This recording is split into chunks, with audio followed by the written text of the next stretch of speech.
Plan, conduct, and supervise all such individual and group tours about the system worlds of training and culture. 7. Area and building custodians. Even the material and Urantia structures increase in perfection and grandeur as you advance in the Mansonia career. As individuals and as groups, you are permitted to make certain changes in the abodes assigned as headquarters for your sojourn on the different mansion worlds. Many of the activities of these spheres take place in the open enclosures of the variously designated circles, squares, and triangles. The majority of the mansion world structures are roofless, being enclosures of magnificent construction and exquisite embellishment. The climatic and other physical conditions prevailing on the architectural worlds make roofs wholly unnecessary. These custodians of the transition phases of ascendant life are supreme in the management of Urantia affairs. They were created for this work, and pending the factualization of the Supreme Being, always will they remain Urantia companions. Never do they perform other duties. As systems and universes are settled in light and life, the mansion worlds increasingly cease to function as transition spheres of Urantia training. More and more, the Finaliters institute their new training regime, which appears to be designed to translate the cosmic consciousness from the present level of the grand universe to that of the future outer universes. The Urantia companions are destined to function increasingly in association with the Finaliters and in numerous other realms not at present revealed on Urantia. You can forecast that these beings are probably going to contribute much to your enjoyment of the mansion worlds, whether your sojourn is to be long or short, and you will continue to enjoy them all the way up to Salvington. They are not technically essential to any part of your survival experience. You could reach Salvington without them, but you would greatly miss them. They are the personality luxury of your ascending career in the local universe. 4. The Reversion Directors. Joyful mirth and the smile equivalent are as universal as music.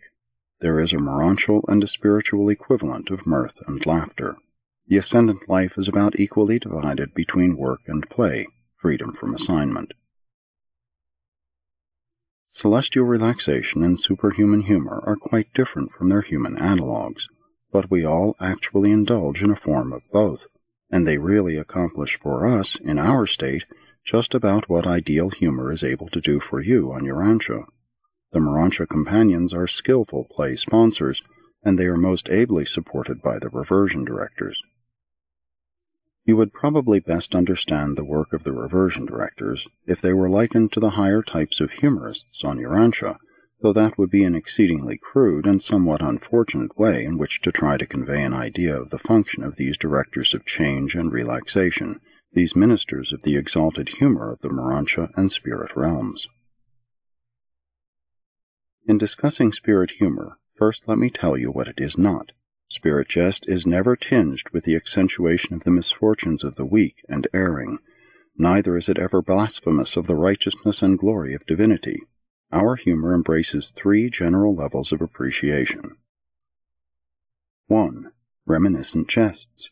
Quips growing out of the memories of past episodes in one's experience of combat, struggle, and sometimes fearfulness, and ofttimes foolish and childish anxiety. To us, this phase of humor derives from the deep-seated and abiding ability to draw upon the past for memory material with which pleasantly to flavor and otherwise lighten the heavy loads of the present. 2. Current humor.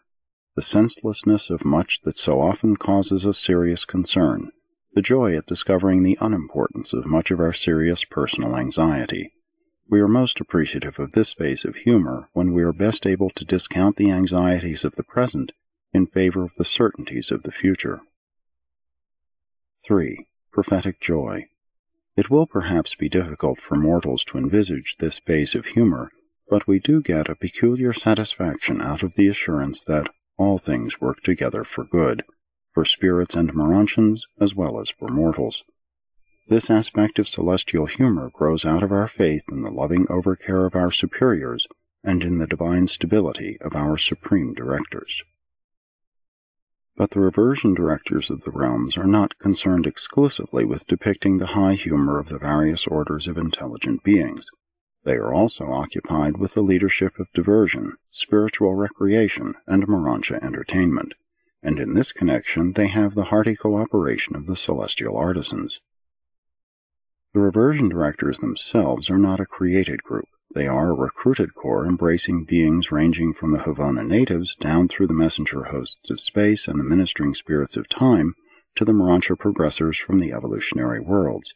All are volunteers, giving themselves to the work of assisting their fellows in the achievement of thought change and mind rest, for such attitudes are most helpful in recuperating depleted energies.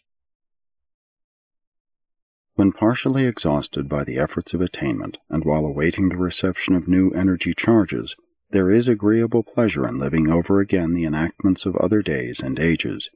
The early experiences of the race or the order are restful to reminisce. And that is exactly why these artists are called reversion directors.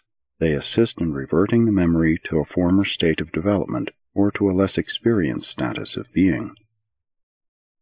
All beings enjoy this sort of reversion except those who are inherent creators, hence automatic self-rejuvenators, and certain highly specialized types of creatures such as the power centers and the physical controllers, who are always and eternally thoroughly businesslike in all their reactions.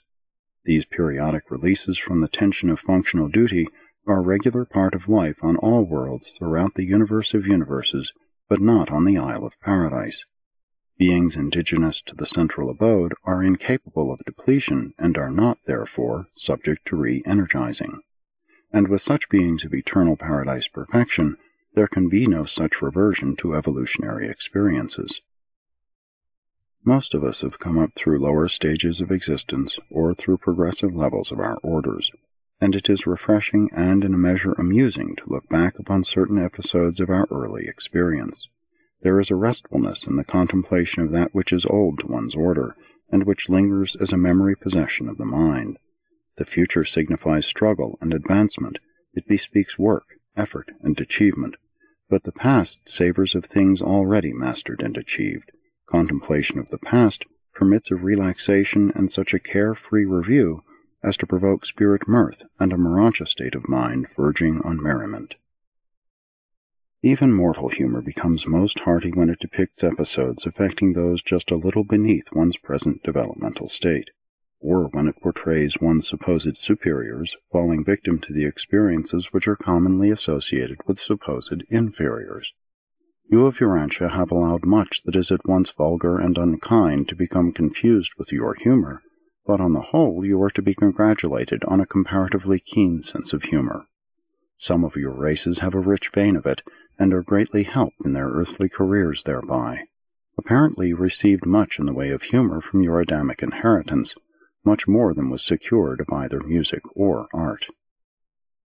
All Satania during times of play, those times when its inhabitants refreshingly resurrect the memories of a lower stage of existence, is edified by the pleasant humor of a corps of reversion directors from Urantia.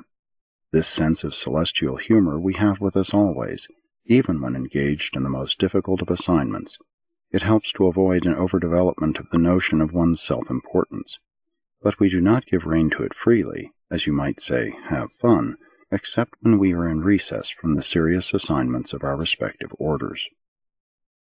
When we are tempted to magnify our self-importance, if we stop to contemplate the infinity of the greatness and grandeur of our makers, our own self-glorification becomes sublimely ridiculous, even verging on the humorous.